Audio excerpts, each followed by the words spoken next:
Hey, Roz. Let's just live as a couple without having kids.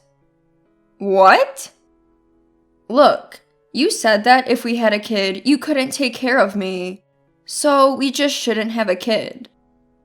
I was astounded by my husband's reasoning.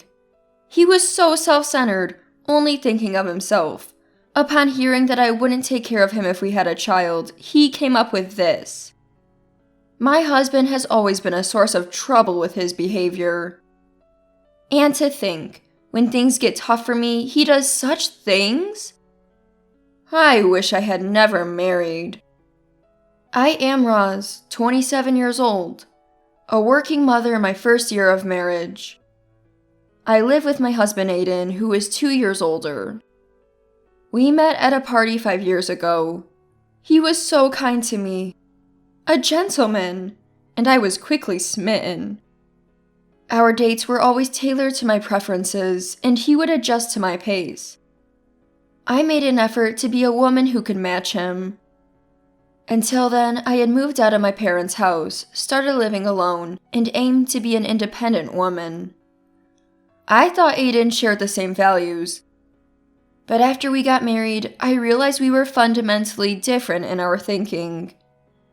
When we only met once a week, I couldn't see his flaws. Living together after marriage, I started to notice all the things I disliked about Aiden.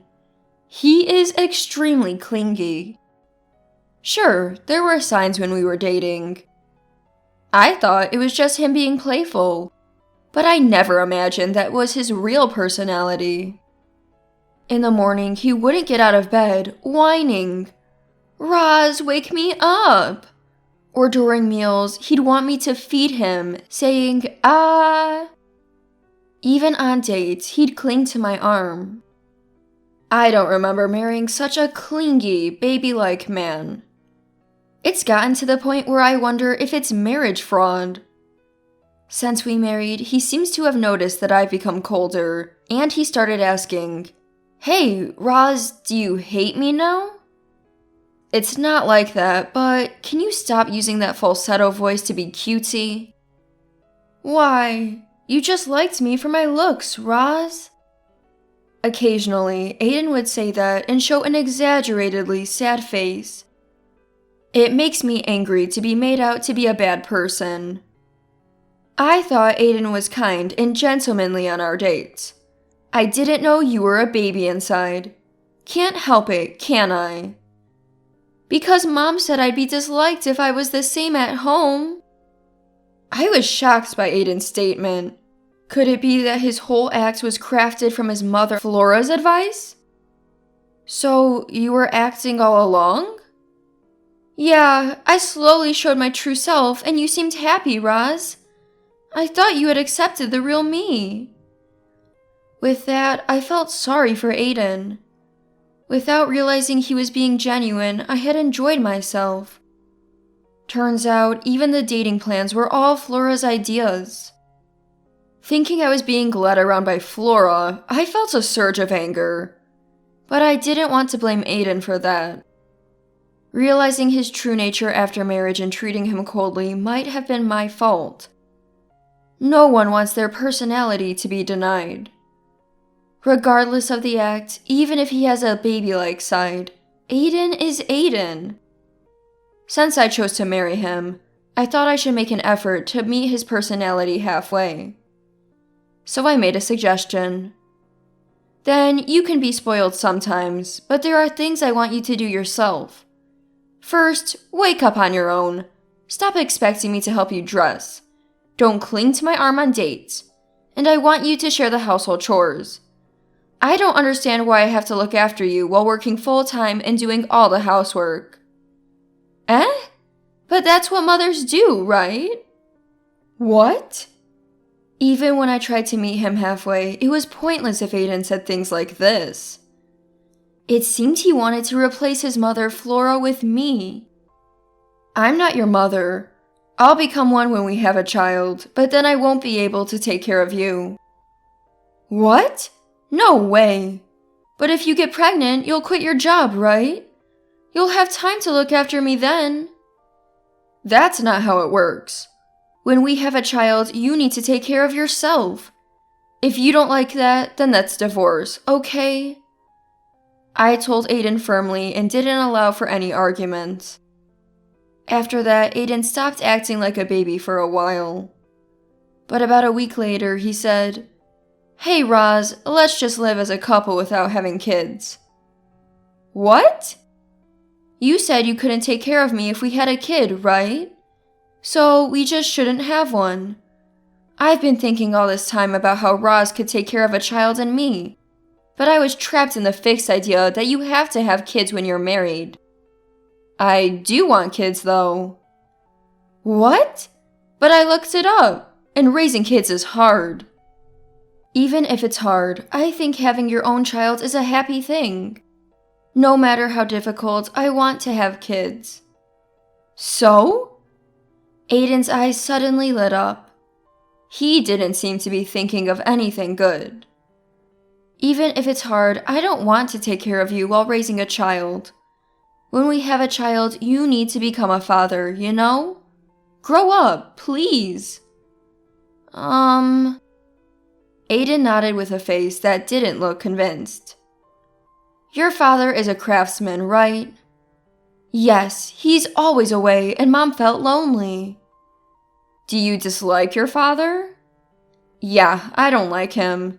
He's always stern, and even though he's never home, he complains to Mom not to spoil me. We barely talked, just a bit at the wedding. I see. Then you should try even harder to be a father who can engage with his child. But my words didn't seem to reach Aiden. After that, I got a call from Flora. It looks like Aiden consulted her. You shouldn't say strange things to Aiden. Don't you feel sorry for him? I've always raised him carefully so he wouldn't be deprived of anything. Don't push your values on him. It's not like being kind to Aiden will reduce anything for you. I wanted to say that my private time would be reduced, but I held back. I didn't want to argue with Flora over something that was between me and Aiden. So I decided to ignore her and discussed our future married life with Aiden. However, Aiden seemed unwilling to change his current self, and he looked dissatisfied. Maybe it's over for us. The marriage I dreamed of. The gentlemanly and mature Aiden and me, working hard to match him, believing we could build a good home together. Was it wrong to have such ideals? One day, Aiden said with some difficulty, I'm going on a trip with my friends for the next holiday. We're going to Hawaii for 3 days and 2 nights. I wanted some distance from Aiden, so it was perfect timing. I decided to go back to my parents' house and gather my thoughts during that time. Sounds good. Yeah, I'll spread my wings a bit.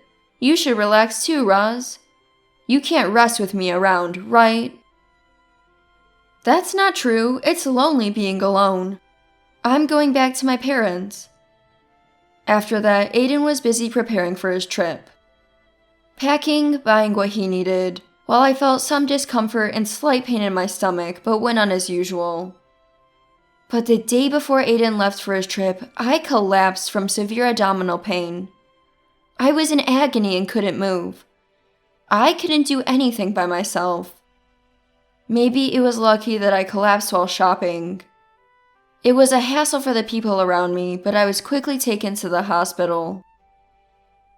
Fortunately, I didn't need surgery, but I had to be hospitalized for about a week. As soon as my parents arrived, they called Aiden for me, but it was hard to get through.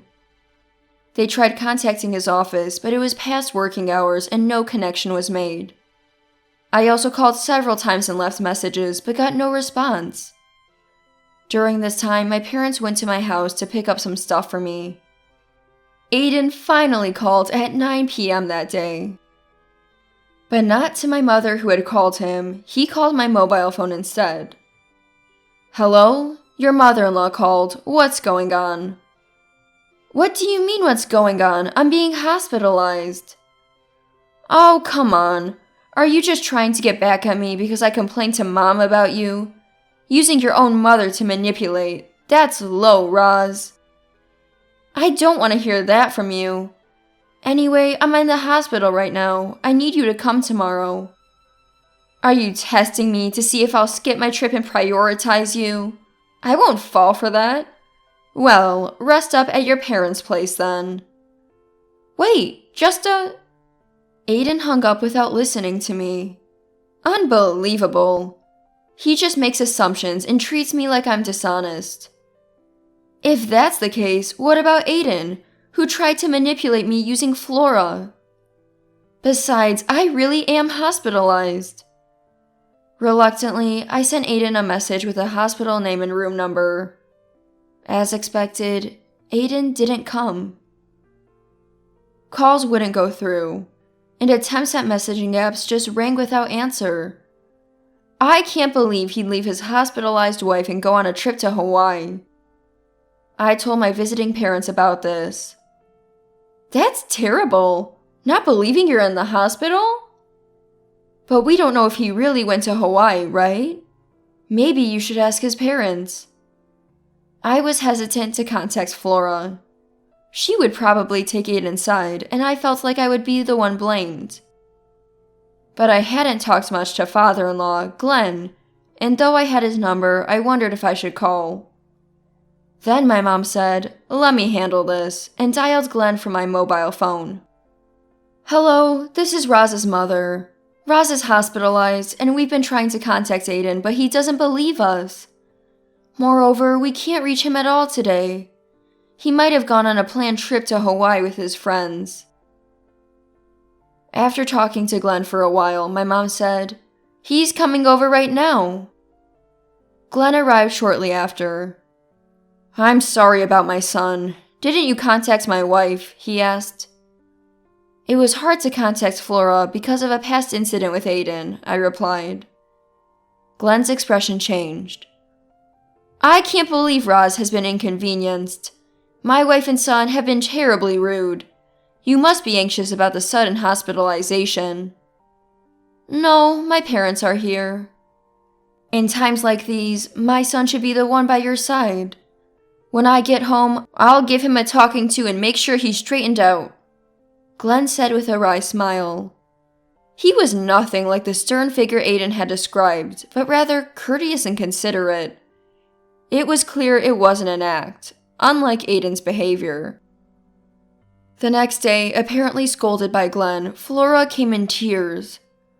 "I spoiled Aiden too much. I'm sorry. I blamed Roz one-sidedly." "It's okay, as long as you understand." I forgave Flora and we reconciled. I hoped this would lead to a better relationship between Flora and me. 4 days after I was hospitalized, if Aiden had gone to Hawaii, it was the day he would return. Glenn, who had work even on holidays, took a leave to come to my room. He was waiting for any contacts from Aiden to come straight to the hospital. Checking the airport flight information, we thought he'd probably arrive around noon, so we waited for that time. But no matter how many times Glenn tried, Aiden did not answer, and I also called several times. The phone would ring, so he must have landed, but there was no sign of him picking up. Then, a call came to my mobile phone from an unknown number, not registered in my contacts. I answered the phone apprehensively. "Hello? Who is this?" This is John, Aiden's boss." "Aiden has been in your care?" "Roz, Aiden has died in an accident." I felt as if time had stopped at those words. "What? What are you saying? An accident? Where?" Aiden and I, along with 2 others, were in Hawaii. On the way back, since we were headed the same direction, we took the train together. After we got off at the nearest station and were walking back, he was hit by a car. I dropped my mobile phone in shock. Glenn picked it up and handed it back to me. "Where is my husband now?" "He's at the XX General Hospital." That hospital was near where I was currently hospitalized. I quickly hung up, explained the situation to Glenn and the nurses, and after getting permission, headed to that hospital. On the way there, I thought maybe I should have been more accepting of Aiden's clingy behavior, or that we should have talked more. I didn't hate him from the bottom of my heart, even though I had started to dislike his true nature. There were plenty of chances to start over. But now, those chances are gone forever. As Glenn drove me to the hospital, I couldn't help but cry big tears. Glenn seemed to have contacted Flora immediately as well, and she was also worried. At the hospital reception, we asked, "Where is Aiden? He's in the mortuary, isn't he?" The staff at the counter looked surprised. "Aiden? Oh, he was brought in earlier, but he was only slightly injured and could go home now. You must have been so worried hearing about the accident. Don't worry, he's probably just waiting to settle the bill." The female staff gave us a kind, reassuring smile. At that moment, I realized the previous call had been a hoax. We went to the waiting area with faces filled with anger, looking for Aiden. There was Aiden, laughing carelessly with a man who appeared to be his boss, waiting to pay. Forgetting the pain in my belly, I went up to Aiden and said, "This is a joke, right? I'm divorcing you. Don't ever show your face to me again," and left the spot. Glenn followed, warning, "You two better be ready for what's coming." Perhaps from the walking or the shock, the pain in my stomach intensified. Once back in my room, lying down, Glenn apologized to me repeatedly. "I'm sorry, it's all my and my wife's fault for such foolish behavior. Glenn, please don't apologize anymore. Just please, let me get a divorce." "Of course, I'll make sure Aiden understands that." A while later, Aiden came to my hospital room. "Roz, you really were hospitalized? I sent you so many messages, and I told you on the phone. You never believed me until now." "I didn't think you'd be with Dad. When Dad called, I thought it was about you, so I checked the messages and came here." Glenn glared at Aiden with a frightening look. "What do you want now?" "To visit you." "And you think that makes what you did okay?" "What? Are you talking about what Manager John said? I asked him to do that. Since Roz lied about being hospitalized to stop me from going to Hawaii. I thought if that's the case, I'd tell a big lie too." Aiden, sweating profusely, glanced at me. All I could give him was a look of contempt. "What about the accident?" "It was true. When John was about to make that fake call to you, a car came crashing in out of nowhere. I freaked out and started crying. They took me to the hospital by ambulance, but I only had scrapes, no broken bones. They said the shock of the crash must have scared me." Your story was a lie, but my stomach pain is real. Seeing your face makes me feel sick, so could you please never appear before me again?" "Why? It's your fault for not accepting me as I am. I was just being myself. And yet, you tell me to grow up, to be a proper father if we had a child. I just wanted to be pampered forever." Then Glenn grabbed Aiden by the collar. "If that's the case, you should never have gotten married. Do you not feel any remorse for troubling Roz? You don't understand how we felt hearing you were dead. Someone like you is not my son. Get out now." After Glenn let go, a pale-faced Aiden fled the room, crying out for his mother, Flora. What a pathetic man. I was wrong to even consider accepting any part of that man's true self. Afterward, Aiden was lectured by the in-laws. It seems he even managed to anger Flora. Flora, who had never been angry with Aiden before, seemed to be very angry for the first time. Glenn had informed Flora of Aiden's death, so of course Flora arrived at the hospital after us. Like the rest of us, a female staff member informed us that his injuries were minor, but when Flora arrived, Aiden was already in my room. Understandably, Flora had called Aiden many times and searched for him. While I feel sympathy for the stress she's experienced, it's also Flora's responsibility for raising Aiden the way he is. Yet, as an adult, one should take responsibility for their actions. This also applies to Aiden's boss. After my discharge, I immediately contacted a lawyer and filed for divorce from Aiden. With the help of the in-laws, Aiden and I were officially divorced. Aiden ranted that if Ross had been more serious and conveyed her hospitalization, he would have understood, but Glenn silenced him with a shout. He remained pathetic until the end. Then I contacted Aiden's workplace through their consultation service to explain the situation. A senior manager took the call, and I explained everything to him. I don't mind him traveling with his boss, but telling a lie that someone died as harassment is not something to be taken lightly, especially as it came from a manager. Or is it part of your company culture to teach employees that such pranks are acceptable? The manager assured me they would take appropriate action. As a result, the manager was demoted to subsection chief and transferred to another department. Aiden was also demoted to a smaller branch. After the divorce, I returned to my parents' home. When I started living alone, I thought I had to be independent, so returning to the comfort of my parents' home felt reassuring. Without the need to be on guard, I could share household chores with my family and spend my free time on my hobbies. No longer being manipulated by Aiden's selfishness made me happy. One day, I might consider getting married again. Next time, I'll make sure to see the true nature of my partner before committing. For that, I want to show my true self from before marriage, without any pretense.